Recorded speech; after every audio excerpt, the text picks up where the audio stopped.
Greg is a porter at the Shepton Hotel in New York. After work, he always goes for a coffee across the street. A girl is sitting in the coffee shop near the window. It's her again, thinks Greg. She's here every afternoon. I'm going to say hello. Greg goes into the coffee shop and gets a coffee. Then he goes across to the girl's table. "Hi," he says. "I'm Greg. Can I sit with you?" "Okay," she says. "I'm Cassie. I come here for a coffee every day after work," says Greg. "I'm a porter at the Shepton Hotel." He smiles. "You have beautiful green eyes." "Have I?" she says. She doesn't smile. "Is something wrong, Cassie?" he asks. "You don't look very happy." It's nothing," she says. "Tell me," says Greg. "Maybe I can help." "Well," she begins. "Go on," says Greg. "My stepfather is staying at the Shepton Hotel," she says. "He has my sketchbooks. I'm an artist. When I ask him to give them to me, he says, 'No, I want you to come back home to Boston.' But I don't want to go back to Boston. He's not nice." "How long is he going to be at the hotel?" asks Greg. 2 more days, says Cassie. He's in room 724. "Maybe I can get the sketchbooks for you," says Greg. "Maybe I can get into his room." "Can you?" she says.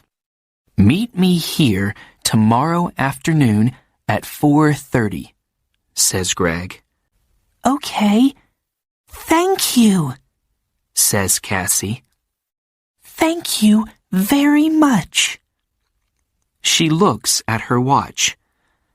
"I've got to go now. See you tomorrow." When Cassie gets back to her hotel room, she makes a telephone call. "Hello?" she says. "It's me." "It's okay.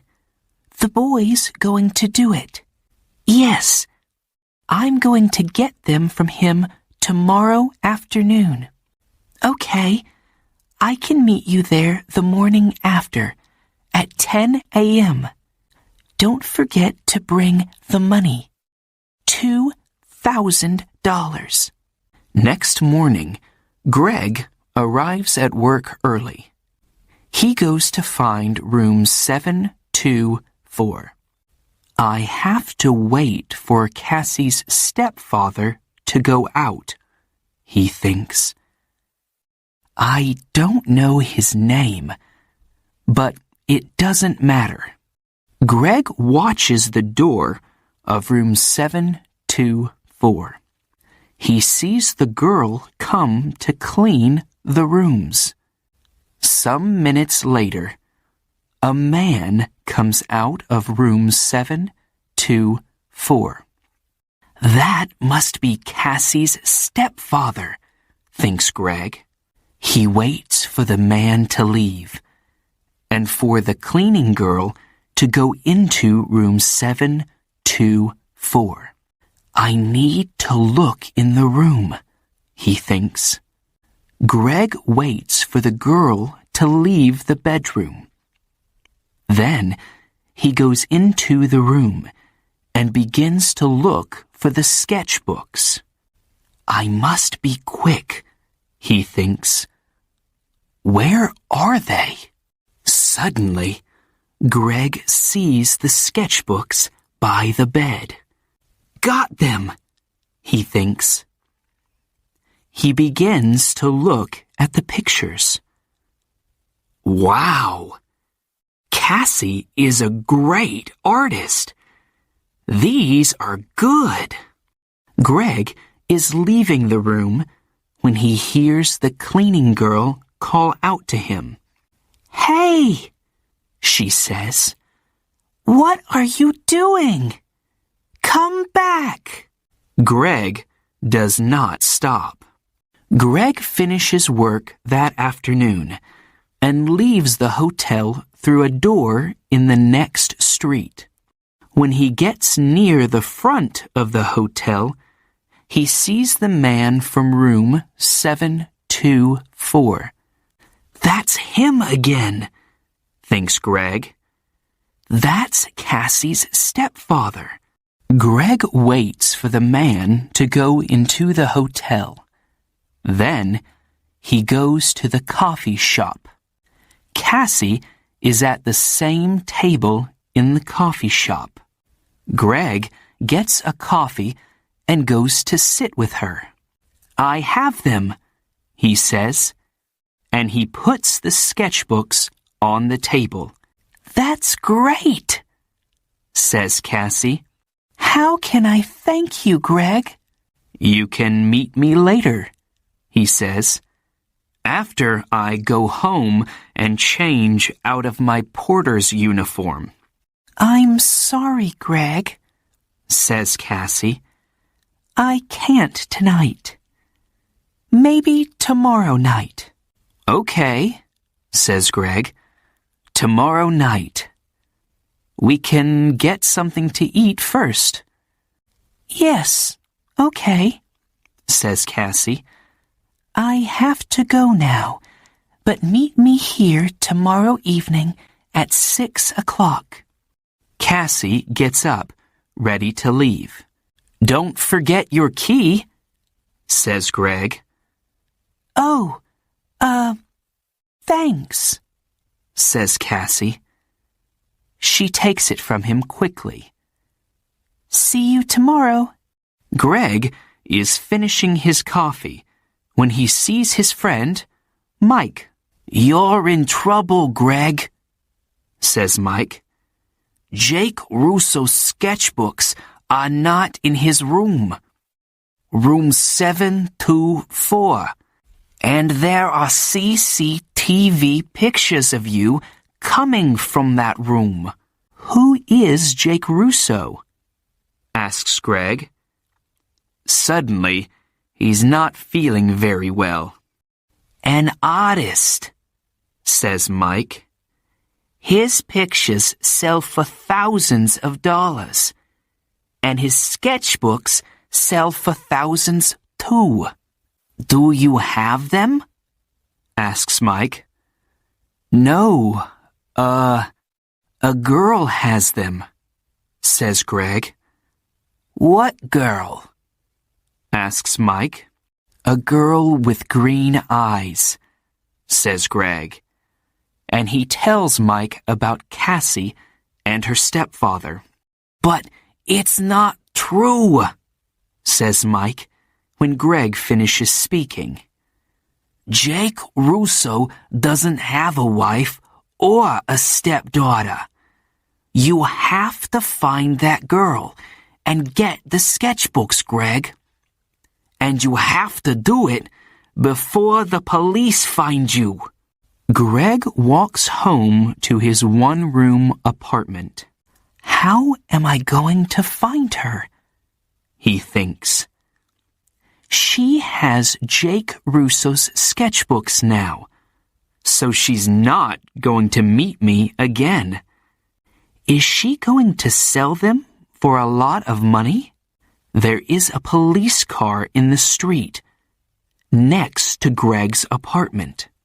Oh no! He thinks. They're waiting for me. I can't get into my apartment now. That night, Greg sleeps on a train in the subway. But early the next morning, "Hey, you," says a man. He's the subway cleaner. "Get up. You can't sleep here all day." "Sorry," says Greg. People are arriving to get their trains now. One of them stops and looks at a photograph in his newspaper, and then at Greg. "It's him," thinks the man. "It's the young man in the newspaper photograph. The police are looking for him." Suddenly, Greg sees the man looking at him, and he sees his picture on the front of the man's newspaper. "I have to get out of here quickly," he thinks. The man with the newspaper finds a policeman. "It's him," he tells the policeman. "The hotel porter." "Hey, you!" the policeman calls to Greg. Greg runs. "Stop!" calls the policeman. Greg doesn't stop. "I have to get out of this uniform," thinks Greg. "People know I'm the porter. Maybe Mike can give me something different to wear." When he gets to Mike's apartment, Mike opens the door. "I need something to wear," Greg tells him. "I can't go back to my apartment. My picture's in the newspaper, and—" "Yes, I know," says Mike. "It's okay. Come in." "Where's the girl?" asks Mike. "Do you know?" "No," says Greg. "What can you remember about her?" says Mike. "There must be something to help you find her." "Yes," Greg says suddenly. "Her key." "A key to a room in the Dolphin Hotel. It's a small, cheap hotel near 42nd Street. She must be staying there. What's the time?" "Nearly 9 o'clock, says Mike. "Maybe she's there now," says Greg. "I have to go. Thanks, Mike." 20 minutes later, Greg is near the Dolphin Hotel. "Am I too late?" he thinks. Suddenly, Greg sees Cassie come out of the hotel. "Cassie!" he calls. "Wait! I have to talk to you." Cassie sees him, but she doesn't stop. There is a car waiting for her.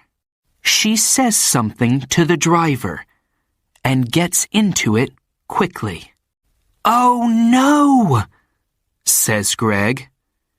"Pier 83, says an old man in the street. Greg looks at him. "What?" "The girl is going to Pier 83, West 42nd Street, for the Circle Line boat," says the old man. Greg smiles. "Thanks," he says, and he begins to run. Greg runs all the way to Pier 83. People are getting on to the boat, and he gets a ticket. On the boat, Greg looks for Cassie, but a woman with a newspaper is looking at him. "It's the young man in the picture," she tells the man with her. Call the police, Eddie. The man gets his phone and calls the police. Some time later, Greg sees Cassie. She is talking to a man, but Greg does not see two policemen get on the boat. They quickly find Greg. Where are Jake Russo's sketchbooks? The first policeman asks him. I don't have them, says Greg. You don't want me. You want her. She has the sketchbooks. Hey, look. He's right, says the second policeman. The two policemen move quickly to Cassie and the man. I don't understand, says Cassie. How? The two of you are coming with us, says one of the policemen. You're in trouble. Later, Greg and a policeman take the sketchbooks back to the hotel. Jake Russo is very happy to see them again. I'm sorry, Mr. Russo, says Greg, and tells him everything. It's okay, says the artist, smiling. But stay away from girls with beautiful green eyes.